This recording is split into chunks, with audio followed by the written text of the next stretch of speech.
અમરેલીમાં લેટરકાંડના વિવાદમાં અમરેલી ખાણ ખનીજ વિભાગ પર સવાલો ઉઠ્યા હતા. અમરેલી ખાણ ખનીજ વિભાગ એક્શન મોડમાં આવી હતી ત્યારે અમરેલીમાં વહેલી સવારે રેડ કરતા અંદાજિત 1 કરોડનો મુદ્દામાલ જપ્ત કર્યો હતો. અમરેલી જિલ્લામાં લેટરકાંડની અંદર ખાણ ખનીજ વિભાગ પર અનેક સવાલો ઉઠ્યા હતા ત્યારે અમરેલી ખાણ ખનીજ વિભાગ એક્શન મોડમાં આવ્યું છે.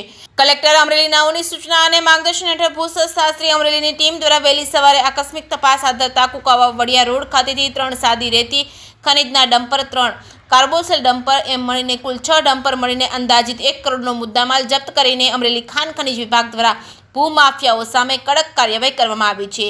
અમરેલી ખાણ ખનીજ વિભાગની મોટી સફળતા મળી છે. હાલ અમરેલી ખાણ ખનીજ વિભાગ દ્વારા ભૂમાફિયાઓ સામે લાલ આંખ કરી છે. હવે અમરેલી ખાણ ખનીજ વિભાગ દ્વારા આ કાર્યવાહી કેટલો સમય શરૂ રાખવામાં આવે છે તે જોવાનું રહ્યું. જે કેસની ગુજરાતી સાથે જૈનિક સોજિત્રા, અમરેલી. આજરોજ તારીખ 6/1/2025 રોજ કલેક્ટર સાહેબ શ્રી અમરેલીની સૂચના અને ભૂસ્તરશાસ્ત્રી શ્રી અમરેલીના માર્ગદર્શન હેઠળ આદરણીય કચેરીની ટીમ દ્વારા કુકાવા વડિયા હાઈવે પર બિનઅધિકૃત ખનિજ વાહન ચેકિંગની કામગીરી હાથ ધરવામાં આવેલ. જે સબબ અમારી ટીમ દ્વારા સાદી રેતી ખનિજનું બિનઅધિકૃત વહન કરતા 3 ડમ્પરો, કાર્બોસેલ ખનિજનું બિનઅધિકૃત વહન કરતા 3 ડમ્પરો એમ કુલ 6 ડમ્પરો કસ્ટડી બિનઅધિકૃત વહન કરતા જપ્ત કરવામાં આવેલ છે. સદર ડમ્પરોને